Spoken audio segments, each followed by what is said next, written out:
Ever since the release of Call of Duty Black Ops Cold War, the main issue that a lot of players have run into, including me, has been leveling up of your weapons. And even to this day in January, nearly going halfway through January, close to Season 2, there's still huge difficulties in leveling up of weapons. Even though the XP for the weapons that you require isn't the same as it was in the past, it's still difficult to get the required amount that you need to unlock those annoying camos, to unlock your, DM Ultra or Dark Ether. This strategy will kind of dive into everything, and I know I'm doing a video where there's hundreds or even thousands probably videos where people have made videos on this topic explaining how to level up their weapons and stuff like that, but this is kind of my opinion and my experience because I basically have Dark Ether unlocked. I only need like 1 or 2 more weapons in submachine guns and I have basically all of them unlocked: gold, diamond, and zombies, and I have Dark Ether. So without further ado, let's get right into it. So I'm going to basically go through the most basic ones, the most simple ones, get those out of the way, and then we'll get into the strategies. So the first one I want to mention is I've made a video about this in the past. If you kind of want to check that out, even though there's no point, I'll link it down in the description. Basically, double weapon XP tokens or even double XP tokens, you can use cross-platform, cross-game, even though obviously cross-platform not the point, but you can basically use your double weapon XP tokens from a certain game and on a different game.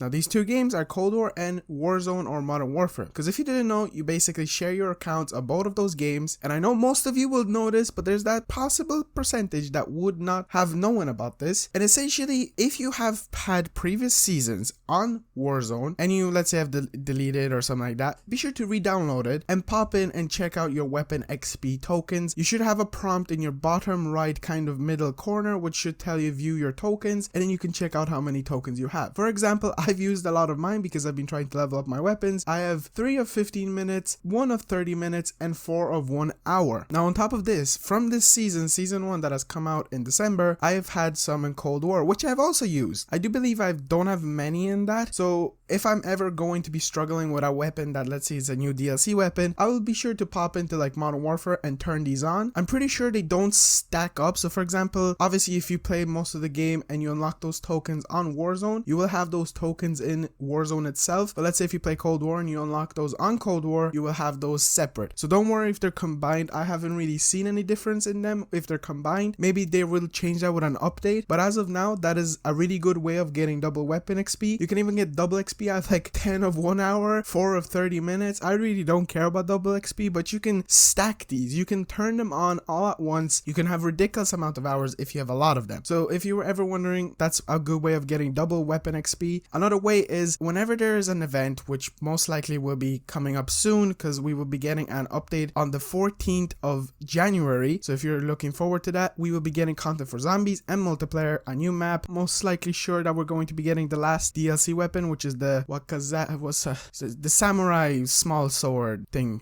So be on the lookout for that, but I'm pretty sure we will be getting double weapon XP and weapon XP. Obviously, if you're watching past that event, whenever there's a double weapon XP event, be sure to play as much as you can. Now, a good thing about this is, on top of all of this double weapon XP from the tokens and the weekends, if you're a PlayStation player, and unfortunately this is kind of exclusive to PlayStation players, you can play with a friend. Doesn't matter what they are on, they could be on Xbox, PC, or PlayStation as well. You will get double weapon XP from them because you will have a party boost, and that's only for you. Unfortunately, that friend will not have it, and if you're an Xbox player or PC, you will not have it. It's crazy that they even did this in the first place. And now let's get on to the strategy. So the first thing I wanted to cover is multiplayer. Unfortunately, in multiplayer, there isn't much you can do. Back in launch, the best thing that you could have done was gone and play Fire Team Dirty Bomb, but now I don't think that's the best thing to do. In general, if you play multiplayer, it's a really effective way of unlocking weapon XP, but there's one little issue. You have to be good at the game. You have to pop off in games. You have to get at least, let's say, 40 to 50 kills in a game to level up the weapon a few times. Let's say it's a lower level, you will obviously be unlocking the weapon levels faster, but if it's at a higher level, you will be struggling more. So that's another thing that I should have probably mentioned. The weapon level XP gets more and more difficult, as with normal leveling up like it was in the past. I don't know if it still behaves like that, but basically from level 1 to like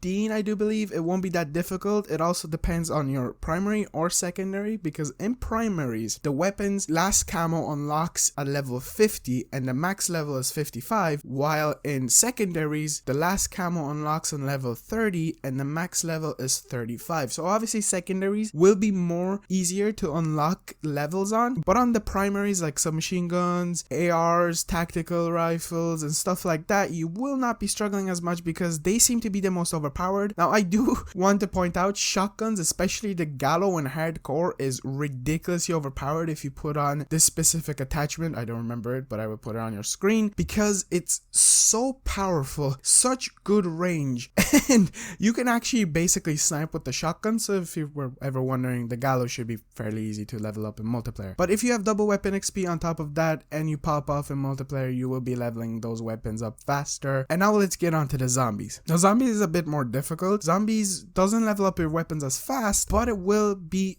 effective. You could do this strategy multiple times and even basically go through the rounds super fast. So the thing that I recommend for you to do is obviously spawn in with the weapon. Now I'm going to be using the new Street Sweeper shotgun as an example because it is the brand new shotgun that has just dropped and I have it at level 0. Actually, I think I have it on level 1 just because I used it in Warzone inside the gulag, but that's not the point. It's at a really low level. It's nearly done to level 2, and what I recommend for you to do is obviously having double weapon XP on token. If you do not have it, it's okay. Essentially, try to get zombie kills. Try to go through the rounds, but up until round 10. Because around 10 or even round 15 is the stage when the weapon XP in zombies, for some odd reason, slows down. I've played multiple games and I realized that when I get to really high rounds, and you can actually check your weapon XP, when you pause your game, if you're, let's say, playing solo, or even playing with your friends, you could even ask your friends to pause the game, or you could pause it when you're safe, and you can go in your creator class and check your weapon level meter, and you can really see how difficult it is to level it up in the higher rounds. Obviously, if there's double weapon XP, I recommend sticking around longer, but if you turn on the tokens, try to abuse this strategy of going from round 1 to round 10 and then round 11 exfilling, and just keep doing that. If you're also a lower player level and you also don't have a lot of Ethereum crystals to unlock better stuff in your game, you could also do that. Now, on top of using this weapon in zombies, I recommend spawning in with the Ring of Fire because it will make your weapon more powerful. You don't have to stick and spawn. There's actually 2 different strategies that are pretty good for bunching our